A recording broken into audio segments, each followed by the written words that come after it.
Hello friends, how are you? Welcome to our YouTube channel Dhyan Commerce, the key of success. Please like, subscribe, share and press bell icon for notifications. Thank you. जय Mataji students. Testing of hypothesis and large sample test में last lecture जो theory का था बहुत ही important है। उसमें से ज़्यादातर थियरीज पूछी जाती है और जो बची हुई छोटी सी डेफिनेशंस है वो ऑब्जेक्टिव में पूछते हैं। और अब हमें जो देखना है, जो कि हमारा कैलकुलेशन वाला पार्ट है, वो है लार्ज सैंपल टेस्ट, जिसके अंदर वैसे हम क्लासिफिकेशन समझ ही चुके हैं थियरी के सेशन में। लास्ट सेशन में टेस्ट फॉर वेरिएबल्स होता है, टेस्ट फॉर एट्रीब्यूट्स। तो उसके अंदर हम आज स्टार्ट करने वाले हमारा पहला हिस्सा, जो कि है test for attributes, sorry test for variables. ठीक है, दो हिस्से हैं। वेरिएबल यानी जिसे आप न्यूमेरिकली मेजर कर सकते हो उसे वेरिएबल कहा जाता है, एंड एट्रीब्यूट्स यानी जिसे हम न्यूमेरिकली मेजर नहीं कर सकते उन्हें कहा जाता है एट्रीब्यूट्स, क्वालिटीज। ठीक है, तो पहले सेक्शन के अंदर वैसे दो मेथड्स है, जिसमें पहली हम मेथड देखने वाले हैं वो है test of significance of a mean. जैसे कि हम आगे कह ही चुके हैं कि टेस्टिंग ऑफ हाइपोथेसिस, जिसमें हाइपोथेसिस हमें फ्रेम आउट करनी होती है।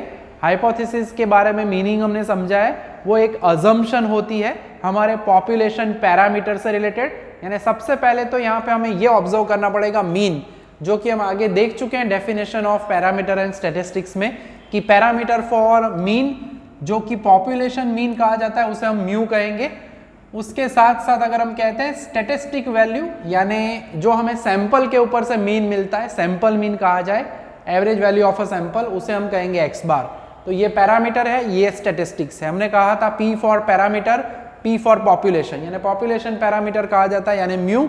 एंड उसी तरह से हमने कहा था सैंपल का एस होता है, स्टैटिस्टिक का एस, यानी एक्स बार जो मिलता है वो हमें हमेशा मिलेगा सैंपल में से। ठीक है, तो जब सबसे पहले जो हमें स्टेप्स हमने आगे ऑब्जर्व किए हैं टेस्टिंग प्रोसेस के लास्ट लेक्चर में, उन्हीं स्टेप्स को हमें ऑब्जर्व करना है। सबसे पहले हमें H0 फ्रेम आउट करना होगा, जिसके अंदर जो भी आपको पॉपुलेशन का मीन दिया जाए यानी म्यू, वही होगी हमारी H0 की वैल्यू। दो टाइप के टेस्ट रहते हैं, one tailed test and two tailed test, जिसमें अभी हम आज के सेशन में जो भी एग्जाम्पल्स देखेंगे वो टू टेल्ड के होंगे। वन टेल कैसे ऑब्जर्व किया जाता है वो हम नेक्स्ट लेक्चर में ऑब्जर्व करेंगे। ठीक है, अब इसके अंदर आगे बढ़े उससे पहले मुझे आपको H0 का पार्ट समझाना है, यानी कि नल हाइपोथेसिस। क्वेश्चन को ऑब्जर्व करेंगे हम, एग्जाम्पल को लेते हुए ही समझेंगे। ठीक है, तो जो सबसे पहला हम सम ऑब्जर्व कर रहे हैं उसके अंदर है हमारा सम नंबर 8। ठीक है, 8 नंबर का क्वेश्चन है। क्वेश्चन क्या कह रहा है? A sample of 400 size was drawn and sample mean was found to be 99।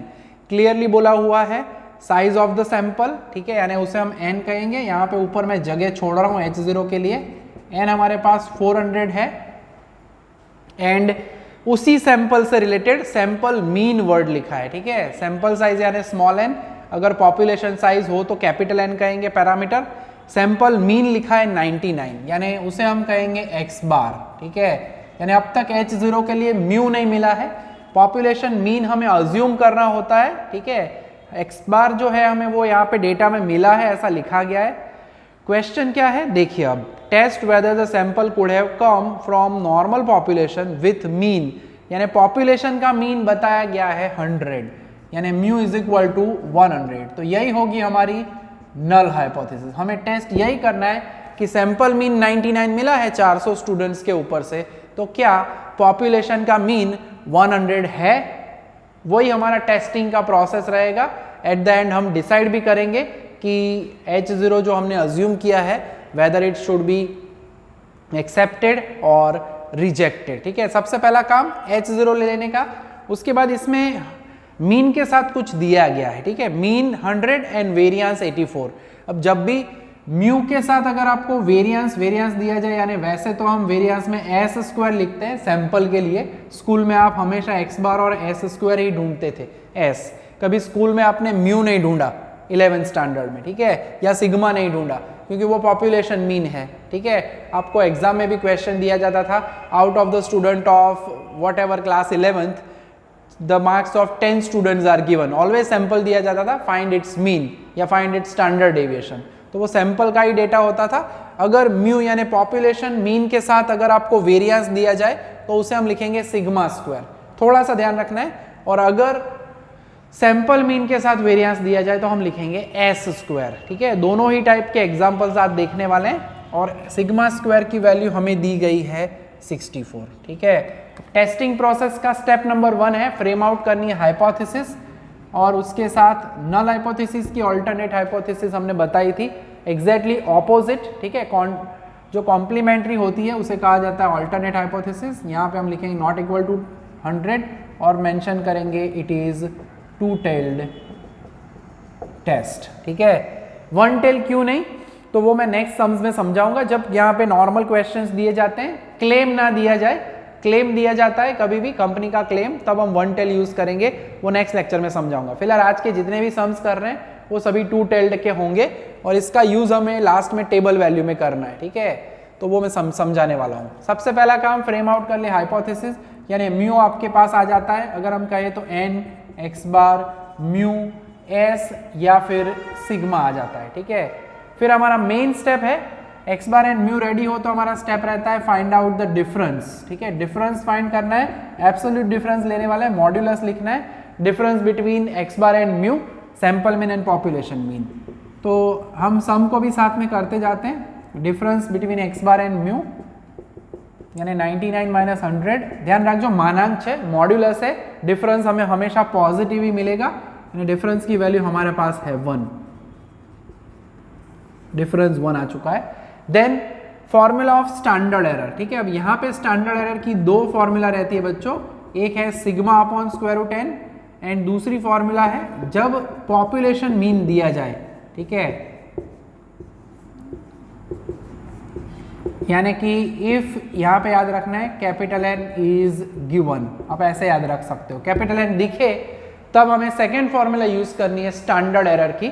Standard error is nothing but it is the standard deviation. Formula कहती है सिग्मा यानी पॉपुलेशन का स्टैंडर्ड डेविएशन, यानी अगर नोटेशन में वेरिएंस ऑफ पॉपुलेशन दिया है तो हम सिग्मा लिखेंगे, एल्स हम सिग्मा की जगह पे एस वाली फॉर्मूला भी यूज करेंगे, ठीक है। तो अब दूसरा स्टेप है, दो में से कौन सी फॉर्मूला यूज करनी है, तो चेक करो क्या कैपिटल N है, पॉपुलेशन साइज दिया हुआ नहीं है, के समष्टिनी संख्या नहीं आपी, यानी हमें सिंपली फर्स्ट फॉर्मूला यूज करनी है, यानी स्टैंडर्ड एरर ऑफ एक्स बार। नीचे यहाँ पे मेंशन करेंगे जो भी मेथड है, हमारी मेथड है सिग्निफिकेंस ऑफ अ मीन, ठीक है। तो एक्स बार लिखने वाले यहाँ पे यानी sigma upon square root n, इसके लिए हमें सिग्मा चाहिए, देयरफॉर सिग्मा की वैल्यू हमें सीधा मिलेगी, स्क्वायर रूट निकालना है यानी 8, so that should be 8 divided by square root of 400, ठीक है। And 8 divided by square root of 400 करते हैं यानी 8 डिवाइडेड बाय 20। अब जरूरत पड़ेगी हमें हमारे कैलकुलेटर की, सो इट इज 0.4, तो स्टैंडर्ड एरर आ चुकी है हमारी 0.4। स्टेप्स फिक्स है, हर एक मेथड में डिफरेंस की फॉर्मूला बदलेगी, स्टैंडर्ड एरर की फॉर्मूला बदलेगी, यहाँ पे पैरामीटर्स चेंज होंगे, हर मेथड में हम डिस्कस करेंगे। बहुत ही इजी चैप्टर है, साथ में रेडी करते रहोगे तो प्रॉब्लम नहीं है, ठीक है। मैट्रिक्स बहुत ही लेंदी था, इसके अंदर खाली 4 मेथड के एग्जांपल्स करने और बहुत ही इजी है, थियरी रेडी करनी जरूरी है मगर यहाँ पे। अब इसके बाद हमारा कॉमन स्टेप है जो आपने आगे थियरी में देखा था, Z कैलकुलेटेड आपको ढूंढना होता है, हर मेथड के लिए कॉमन स्टेप है। यहाँ पे मैं नीचे standard error with respect to X bar लिख रहा हूँ, Z कैलकुलेटेड डिसाइड करना है, ठीक है। और क्वेश्चन के अंदर लेवल ऑफ सिग्निफिकेंस, हमने लेवल ऑफ सिग्निफिकेंस के बारे में भी कहा हुआ है, that pre determined fixed value of type 1 error, यानी वो 1% हो सकता है, 5%, 10%। टेक्निकली लेवल ऑफ सिग्निफिकेंस हम क्या कहते हैं, it is one kind of margin of error. अगर 1% है तो 100 में से 99 ऑब्जर्वेशन है वो एज 0 को एक्सेप्ट करवाएंगे, एक ऑब्जर्वेशन है 1% कहते हैं, तो एक ऑब्जर्वेशन में आपकी ट्रू नल हाइपोथेसिस जो है वो रिजेक्ट होगी, यानी एरिया ऑफ रिजेक्शन में कह सकते हैं, गलती कह सकते हैं। तो जनरली अगर मेंशन ना किया जाए तो हम 5% लेवल ऑफ सिग्निफिकेंस लेंगे, ठीक है। पीएचडी लेवल पे 1% लिया जाता है, अदरवाइज हमें क्वेश्चन में मेंशन ना किया जाए तो हम लेंगे 5% लेवल ऑफ सिग्निफिकेंस, जिसकी जिसका यूज हमें करके z टेबुलेटेड की वैल्यू ऑब्जर्व करनी है, ठीक है। और फिर हम कहते हैं कंक्लूजन, वैसे हमने कहा है आगे थियोरी में, लेस देन इक्वल टू हो देन हम कहते हैं H0 इज एक्सेप्टेड। ये हर मेथड में मैं ये लिखूंगा नहीं, बाकी के steps, main difference and standard error की फॉर्मूलाज रहती है। एंड दूसरा केस है कि अगर z कैलकुलेटेड ग्रेटर देन मिल जाए देन हमने जो सोचा था यानी वो H0 एक्सेप्ट करने लायक नहीं है, दैट शुड बी रिजेक्टेड, ठीक है। तो अब चेक कर लेते हैं कि इसके अंदर एक्सेप्टेंस आ रहा है या रिजेक्शन, जिसके लिए हमें सबसे पहले z कैलकुलेटेड ढूंढना पड़ेगा, दैट इज फॉर्मूला प्रॉपरली लिखनी है हमें, difference upon standard error. Difference की वैल्यू हमारी 1 है, स्टैंडर्ड एरर हमने अभी अभी लाए हैं 0.4 है, सो टेक्निकली 1 अपॉन 0.4 कहते हैं, तो इट इज 2.5, ठीक है। और यहाँ पे जैसे हम कह चुके हैं कि लेवल ऑफ सिग्निफिकेंस मेंशन नहीं किया है, तो टेबल में लास्ट लेक्चर में हमने कहा था, और अगर अभी आपके पास बुक है तो आप देख सकते हो, रेगुलर हमारी जो प्रोसेस थी पेज नंबर 7 पे दिया गया है, वैल्यूज दी गई है, टेबल दिया गया है। सो एट 5% लेवल ऑफ सिग्निफिकेंस यानी 5% तक चांसेस हो सकता है कि एक्सेप्ट की जगह रिजेक्ट हो। एंड टेल यहाँ पे देखना है, एंड टू टेल्ड टेस्ट, आपको टेबल में वैल्यू देखनी है। टू टेल्ड टेस्ट के लिए z टेबुलेटेड वैल्यू जो कि ऑब्जर्व कर सकते हैं वो है 1.96। फिर कंपेयर करना है z की कैलकुलेटेड वैल्यू को टेबुलेटेड वैल्यू के साथ। अगर इन दोनों में से पहला दिखता है लेस देन मिले, इक्वल तो है नहीं, और कंपेयर करते हैं z कैलकुलेटेड, देयरफॉर हम कहेंगे z कैलकुलेटेड z टेबुलेटेड। आपको साइन ना समझ में आए तो लेफ्ट साइड वाली वैल्यू लेफ्ट में रखो, राइट साइड वाली राइट में रखो। नेचुरली ये लेफ्ट वाला पार्ट ग्रेटर देन है, तो हम कह सकते हैं कि z calculated is greater than z tabulated. यानी ग्रेटर देन हो तो हमने कहा हुआ है कि जो हमने सोचा था कि उनका पॉपुलेशन मीन 100 है वो सही नहीं होगा, क्योंकि according to the method process H0 is rejected. अब H0 रिजेक्ट हो इसीलिए हमने H1 लिखा था कि H0 रिजेक्ट हो तो उसका मीनिंग क्या है कि पॉपुलेशन मीन 100 नहीं है। तो आपको वर्ड लिखना है, सेंटेंस में लिखना है, तो हम लिखेंगे that population mean is not 100, ठीक है।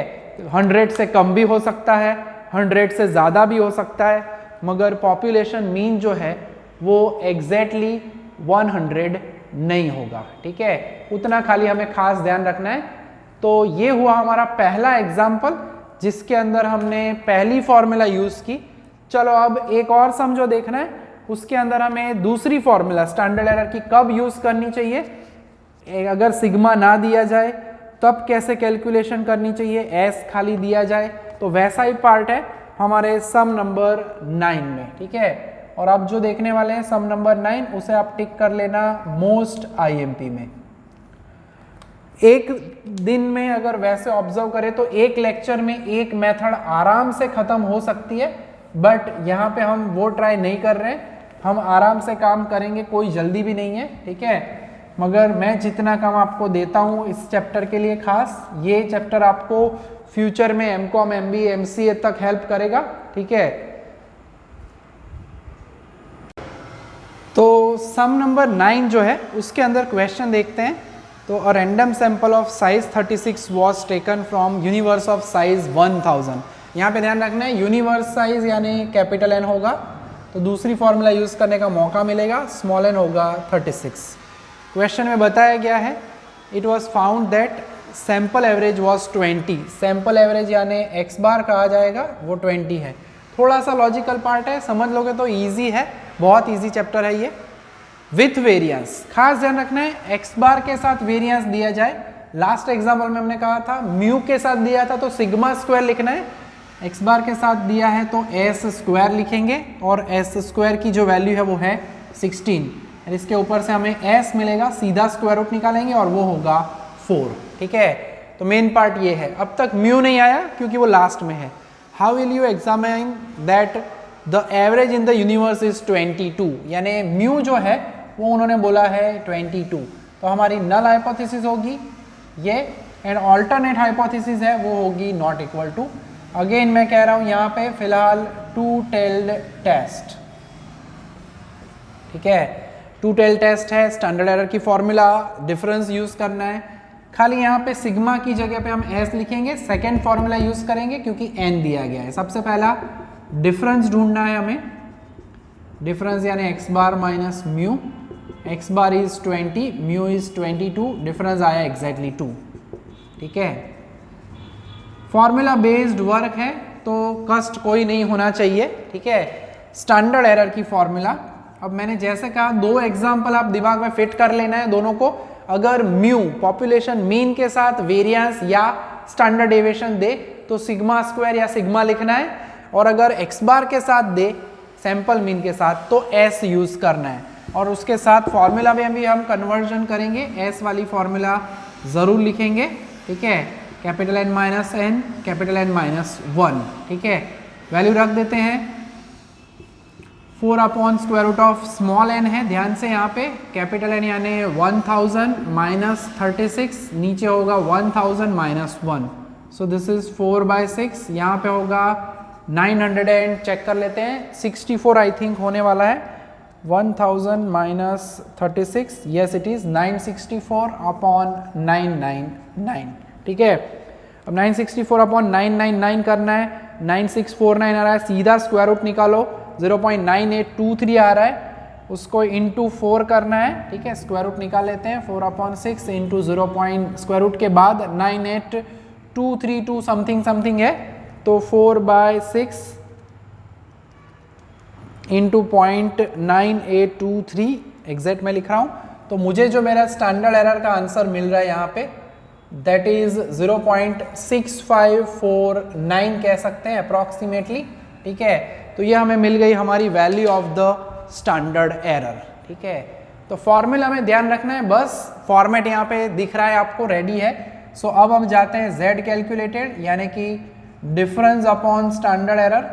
वेरिएशन में दोनों एग्जाम्पल में आप देख सकते हो, पहले में हमने सिग्मा यूज किया फर्स्ट फॉर्मूला क्योंकि कैपिटल एन वाज मिसिंग, यहाँ पे कैपिटल एन दिया गया है, वर्ड्स में क्लियरली लिखा है कि sample of size 36 was taken from the universe size 1000, mention किया जाए साइज ऑफ द पॉपुलेशन या साइज ऑफ द यूनिवर्स तब कैपिटल एन लिखना है, ठीक है, सिंपल है।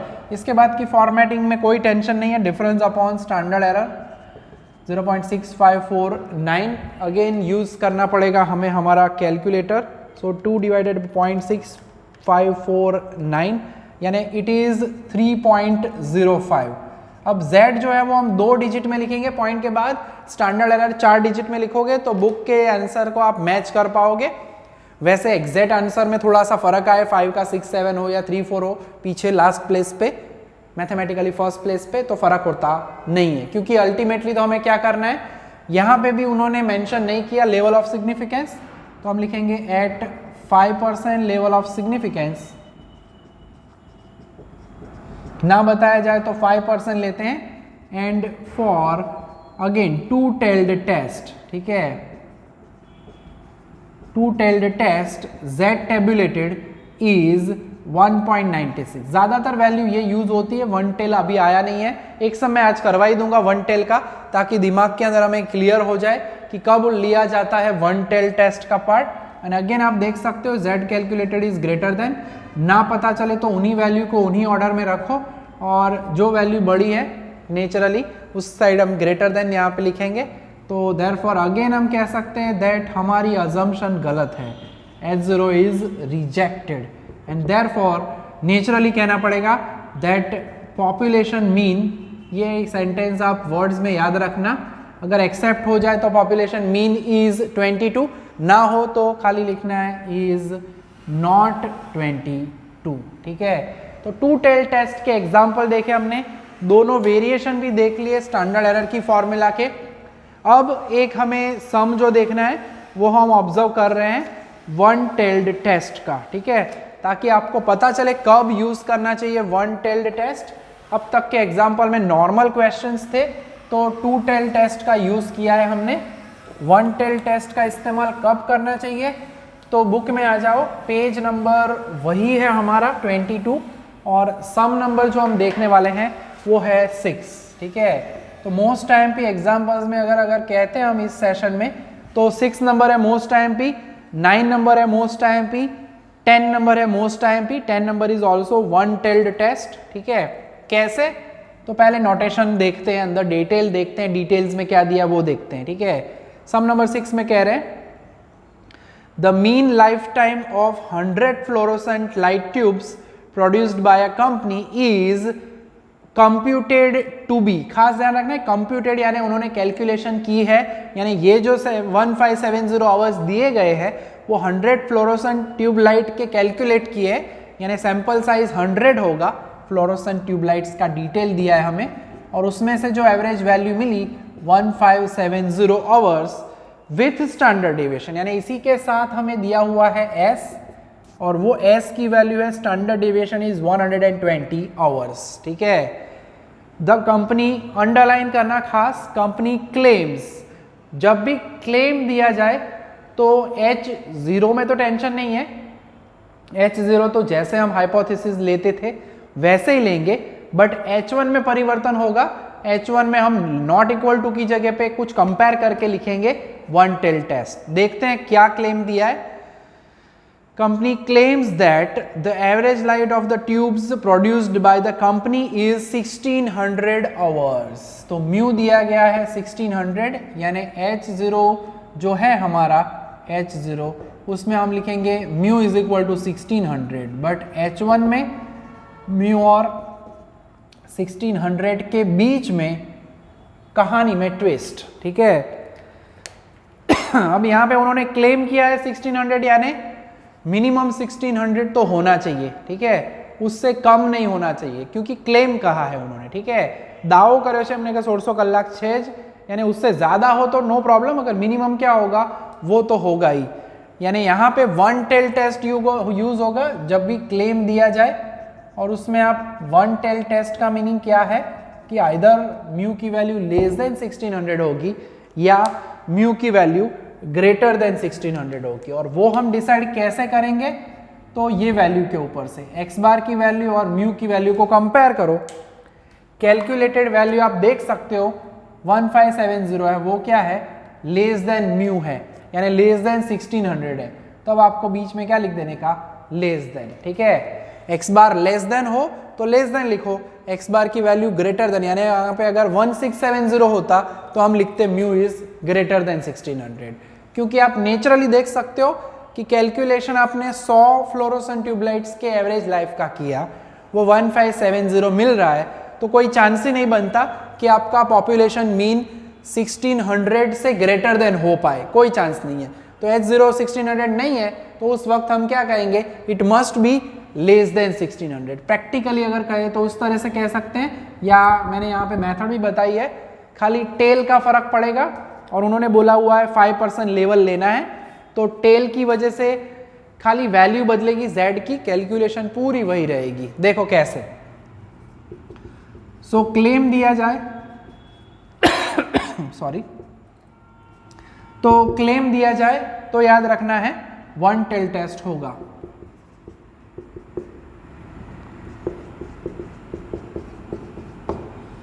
डिफरेंस इज 30, एंड ऑब्जर्व कर सकते हो आप स्टैंडर्ड एरर के लिए हमारे पास कैपिटल एन अवेलेबल नहीं है, और सैंपल का उन्होंने मीन दिया था, सैंपल का स्टैंडर्ड डेविएशन दिया था। तो स्टैंडर्ड एरर की फॉर्मूला होगी S upon square root of n, क्योंकि S दिया है, इन कैपिटल N ना होने की वजह से स्क्वायर रूट ऑफ n वाली पहली formula. So S is 120 upon 100, so 120 upon 10, यानी स्टैंडर्ड एरर जो है हमारी वो हमें मिलेगी एग्जैक्टली 12। ठीक है, स्टैंडर्ड एरर 12 है। सो नाउ कह सकते हैं हम Z calculated is difference upon standard error. Difference is exactly 30 divided by हम करेंगे 12, और वो आंसर आपको मिलेगा Z is equal to Z calculated is 2.5। And अब जो है लेवल ऑफ सिग्निफिकेंस तो वही है, at 5% level of significance for one tailed test का ध्यान रखना है। वन टेल्ड टेस्ट है तो z टेबुलेटेड की वैल्यू है, टेबल में आप देख पाओगे 1.645 है। टू टेल्ड होता तो 1.96 है, वन टेल है तो 1.645 है। ये वैल्यूज आपको याद रखनी है, वैसे एग्जाम में ज़रूर देते हैं वो ब्रैकेट में, फिर भी एग्जाम्पल करते जाएंगे तो हमको याद रह ही जाएगा। z calculated is again greater than z tabulated, compare कर सकते हो, ये ब्रैकेट वाला लिखने की जरूरत नहीं है। And therefore again H0 is rejected. ठीक है, सभी क्लेम रिजेक्ट हो रहे हैं। उन्होंने यहाँ पे क्वेश्चन क्या पूछा है लास्ट में, हम यहाँ पे लिखेंगे average output is less than 1600, या उन्होंने पूछा है कि क्या ये क्लेम सही है, इज द क्लेम जस्टिफाइड, तो हम सिंपली कहेंगे know the claim is not justified. उन्होंने जो कहा है वैसा नहीं हुआ है। ठीक है, यानी अगर आपको उसको प्रैक्टिकली एक्सप्लेन करना है तो उन्होंने एवरेज लाइफ दी थी, mean life time of fluorescent light tubes. ठीक है, यानी देयरफॉर हम कह सकते हैं, सिंपली वर्ड्स में लिखना है तो population mean is less than hours जो है 1600 आवर्स, ऐसा आप कह सकते हो।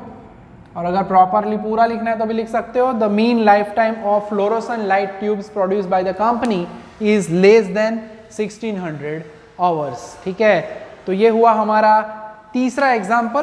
3 सम का काम आज के सेशन में रखते हैं, और होमवर्क में आपको ऐसे ही 2 सम करने का मौका ज़रूर मिलेगा। ठीक है, और रेगुलर काम करोगे साथ में तो ही आपको प्रैक्टिस होगी और अच्छे से सम कर पाओगे, और बहुत ही प्यारे सम है।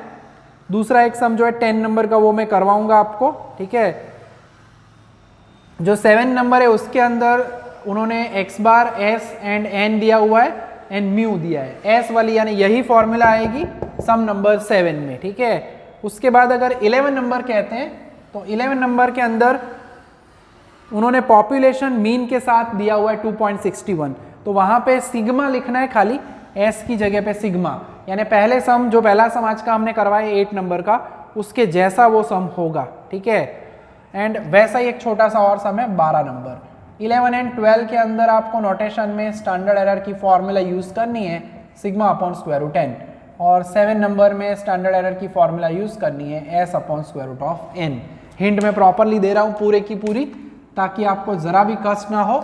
H0 में फिलहाल आगे के सम जैसे हैं वैसे ही करने हैं, 2 टेल्ड टेस्ट यानी म्यू नॉट इक्वल टू लिखना है तीनों के तीनों सम में। ठीक है, तो नेक्स्ट लेक्चर जो होगा उसमें ये मेथड हमारी कंप्लीट हो जाएगी। छोटे छोटे एग्जांपल्स है, सम नंबर मैं उसमें करवाने वाला हूँ 10 नंबर, और एक 13 नंबर का सम है वो भी हम ऑब्जर्व करेंगे।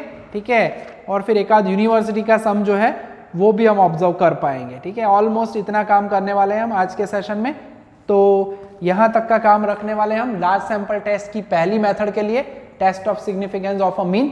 ठीक है, तो परफेक्टली रेडी करिए, डाउट लगे तो आप पूछ सकते हो, फोन कर सकते हो, आ सकते हो हमारे पास भी, we will solve your doubt easily. ठीक है, जय माता जी, thank you and take care.